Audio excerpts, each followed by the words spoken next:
Hi, my name is Lexi. Welcome back to my channel. And today I want to talk about facing food and your relationship with food.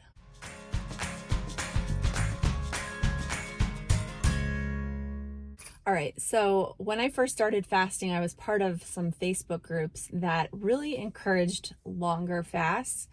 And what I noticed was that people were doing these really long fasts and they would lose a ton of weight. And then they would just go kind of crazy with food and go off of fasting for a while, regain a bunch of weight, and start another longer fast.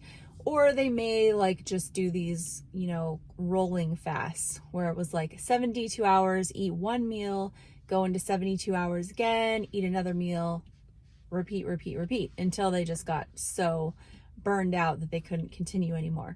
I've seen this happen and play out with a lot of different people. And eventually I just had to leave those groups and unfollow some of those people. And what actually happened most of the time was that they would just go away. They would just disappear from social media or YouTube or whatever, and you wouldn't hear from them anymore because what I'm assuming happened, and I think happened, is that they just regained a bunch of weight, stopped fasting, were too ashamed to talk about it, and that's what happened. And I'm not putting any any shame or anything like that on these people, because I feel like I was really inspired by all of these people when I was watching them. And to be clear, I think that there are fantastic benefits to extended fasting for healing, and I think that they have their place, but they can definitely be abused and misused for weight loss. And I think it happens quite often. I also want to point out that I believe that this becomes more of a problem for females, for women, because I think that our hormones are a delicate balance, and over fasting can really wreak havoc on our hormones. And when that happens, our bodies are going to fight us back. And so I just think this is what happens. I know that there's probably going to be some guys out there that are watching them that are like, I did a 10-day fast or whatever and lost all this weight and kept it off and it was great. And that can happen, and maybe even for some women, but I think it's very few and far between. And really the problem in all of this, and this even happens with alternate day fasting, because I would say alternate day fasting is kind of right on the border of where you could, it's kind of like a gray area in between extended fasting and just sort of like intermittent fasting. I still consider it intermittent fasting because it's very regular in terms of like fasting and having a long, nice refeed and then fasting, and especially like the way that I'm doing it with 4-3 or even 5-2, where I have some consecutive days of eating in between my restarting fasting the next week. So anyway, but yes, even with alternate day fasting, this can be a problem where people are not facing the food aspect of the fast, the refeed, the refueling of your body. And this comes down to what foods you're eating and how they are serving you. And I don't like to talk about this a whole lot. And the reason is I don't judge anybody on what they eat. I eat everything, as far as I don't restrict any food groups or anything like that. So I just eat what I try to eat is what makes me feel my best. And I've had to do a lot of experimentation to come to that point. I have to be really honest with myself. And sometimes I have to realize that, I've strayed from where I would like to be, and that I'm not eating a lot of the foods that serve me best. I have those times. I think we all do. And I think that's okay. I'm not trying to put any shame on myself either in this. It's just examining that relationship with food, because because we need to at some point come to that. I was listening to the Fasting Method podcast, and I will link this episode below, and they're talking about your relationship with food. And so Terry Lance was on this episode, and she was talking about your relationship with food and comparing it to people in your life. So kind of like, and I really like this analogy, she compared it to the bad kid in school, the one who like gets in trouble all the time, and you hanging around them tends to get you in trouble, and you're not very nice to other people, and your grades are bad and stuff like that. Just has a bad influence on you. You need to decide how you're going to handle that. Like, are you going to distance yourself from this person? You still have to see them because they're at your school, but are you going to choose to hang out with other people instead? And is this friendship damaging you and your progress in your life? And so this is just like certain foods, right? Like, we can't totally stay away from all the foods that might be harmful for us. Me personally, I live in a house with 4 kids and a husband, and they eat a lot of things that I don't feel my best when I eat. And so they're in my house. I try my best to, have healthy foods available in my house, but those other things are there. They just are. And I'm not going to go on a rampage and like outlaw all of the quote unquote bad things in my house that don't work for me and try to control everyone else in my house, because that's just not going to work. And eventually, like, I just have to make peace with the fact that those things are there, and I have to make the choice for myself of what I'm going to eat and what I'm not going to eat. And do I not always make the best choice? Absolutely not. And in the end, it's all just a balance. It's kind of like, you have this balance sheet and you're trying to keep it in the green and not go in the red. And so you eat things that promote a healthy gut. You eat things that give you enough protein. You eat things with healthy fats. You try to incorporate better, less processed carbs if you choose to eat them. But every now and then you'll make a different choice because you are celebrating, or you just enjoy having a little treat, even every eating day or every day you eat if you are doing a daily window.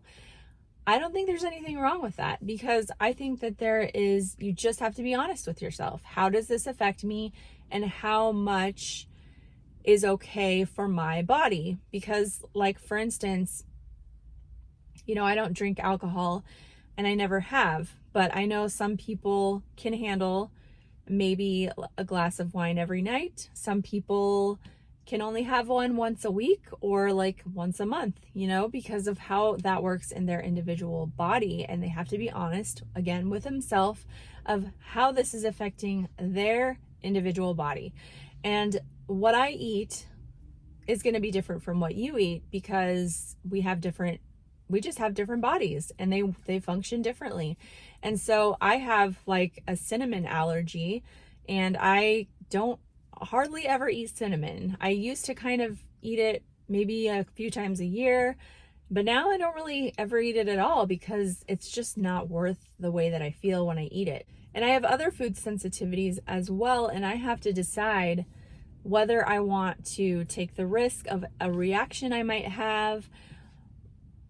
It's all just up to me, but I try to feel good, and so I do avoid the things that I know don't make me feel good. And I could do a whole video on sugar, but that's one of those things that I do eat, but I just try to moderate it, and I prioritize all of the other things that I know do make me feel good. So those are the things that I'm going to eat first.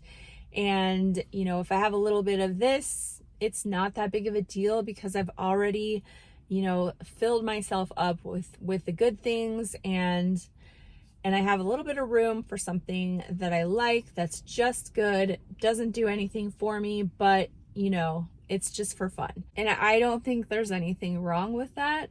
And I know people get into these very fixed mindsets about food and they get very defensive and very angry. I just think that there's not a whole lot of benefit in demonizing foods and in vilifying them, especially when it comes to other people. I think that you can make your own choices, but as far as what other people choose, they have to come to that on their own. And honestly, if you really care about someone else, making them feel shame and feel stupid, basically, for making food choices is not going to encourage them to do what you want them to do. It's probably going to do the opposite and make them feel like they are just a horrible person and they can never get it right. And I've seen this play out in many different people, family members, and just, it's really sad because I think that we can really encourage each other in such a better way and encourage ourselves to have a better relationship with food and be able to face it in just a very kind of neutral way and saying, there's nothing wrong with the fact that I want to eat that brownie. And how am I going to feel afterwards? Now, if you have celiac disease and you're looking at eating something with gluten, most people are going to just not even consider that as an option because of what it's going to do to their health. And they know that. And so they're just going to find a different option. But I think for all of us, whether or not we have severe allergies or celiac disease or anything like that, where it's like a medical kind of more dangerous condition, we all can put ourselves in a dangerous place by having a really bad relationship with food. Because if we only look to food for comfort, and if we always are sabotaging ourselves with feeling just like absolute garbage because that's all we will put in our bodies, then we're never going to get to the point that we need to have freedom from food and be able to nourish your body and refeed in a very positive way, where you, at the end of the day, you feel like, you know what, that was good. Like, I had exactly what I wanted to have and I feel satisfied. I feel ready to fast and do some cellular cleanup, but I don't feel shameful about what I ate. And I don't feel like I'm punishing myself with this fast. I am just allowing my body to do what it needs to do to refuel and then to repair. So I encourage you to listen to that podcast that I mentioned. That was a really great episode. And just to start thinking about this and maybe start taking some notes when you eat, to start really being honest with yourself about how you feel when you eat this food in this quantity. Maybe you can eat a little bit of it and be okay. Maybe if you eat this much, you're not okay. And just sort of start to pay attention and make those observations so that you can do the best thing for yourself and not always rely on fasting to just undo everything that you did or to punish yourself. Rather, to get ahead of the game and not only be benefiting yourself when you're eating and also when you're fasting. Anyway, I hope that helps, and I want you just to know that I have no judgment for you as far as what you eat. I want you to be healthy and happy and to feel good about what you have and don't have. So I hope that helps you guys, and I will see you next week. Thanks for watching. Bye-bye.